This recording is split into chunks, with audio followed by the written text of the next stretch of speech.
Hi everyone! Welcome back to my channel.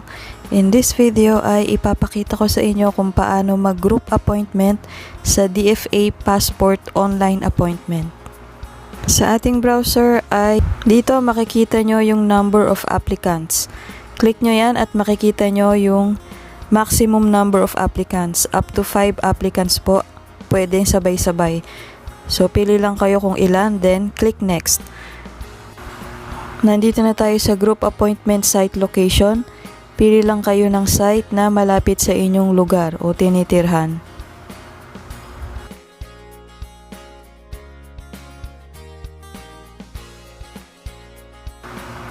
Ay dito makikita nyo yung exact address at saka contact number nung site na napili nyo.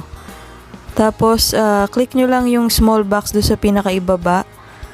Tapos click next. Dito makikita nyo kung merong available slot or fully booked.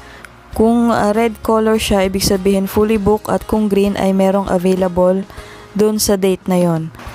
Kung halimbawa namang wala kayong makita dun sa month na yon, for example today is May, kung wala kayong makita, pwede kayong maghanap sa June or July.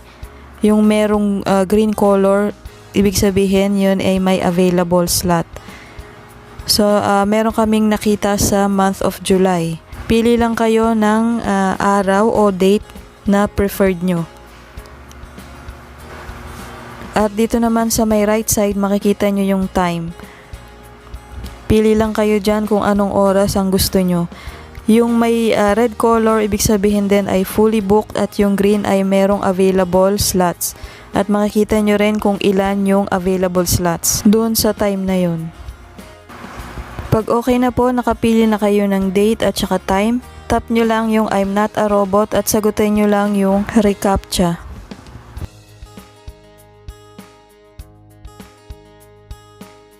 Pag okay na, click next.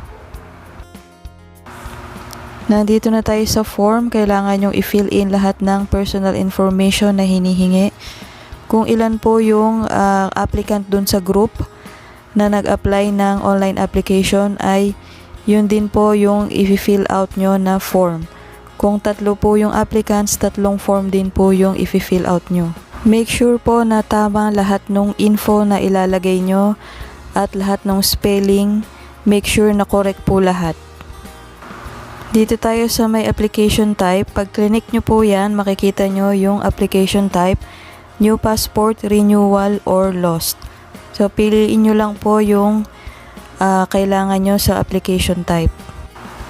And fill in all the information needed. Kapag natapos nyo na pong i-fill out lahat ng info, lahat ng applicants dun sa inyong group, ay makikita nyo itong form na ito ng bawat applicant sa inyong group. Kung halimbawa 3 applicants kayo sa grupo nyo, applicant 1, applicant 2, tsaka applicant 3. Kung okay na po lahat at na-fill out nyo na lahat ng form, ay i-click nyo lang yung okay doon sa pinakaibaba at mapupunta kayo sa payment. Dito naman sa payment, pipili kayo ng processing type, kung regular processing or special processing, at pipili din kayo ng payment method, over the counter or sa mga bayad centers, or debit card or credit card. At makikita nyo naman sa pinakaibaba yung total bill na inyong passport fee. Pag sa mga bayad center kayo nagbayad, meron silang additional na 50 pesos para sa convenience fee. Pag sa online naman ay depende po kung anong ginamit nyong online payment. Doon po babase ang kanilang charge. Kung pick up naman, merong lalabas siya na important advisory. Makikita nyo yung top sites or yung mga passport pick up location. Okay, pag okay na po, click nyo lang yung maliit na box doon sa pinakataas. Mapupunta kayo dito sa payment confirmation. Basahin nyo lang po yan. Kapag okay na, click nyo lang yung small box dyan sa may baba, yung I agree. Tapos, i-click nyo yung proceed to payment. Okay, dito tayo mapupunta sa general guidelines kung paano bayaran yung ating passport fee. sa mga bayad center ng cash. Basahin nyo lang po yan mga steps at makikita nyo rin po yung total bill na babayaran nyo. Click nyo lang yung proceed. Dito sa confirmation, i-click nyo yung confirm. So makikita nyo sa taas, transaction successfully processed. Pero hindi ibig sabihin meron na kayong appointment. Kailangan nyo munang magbayad para ma-save yung slot para sa inyong appointment.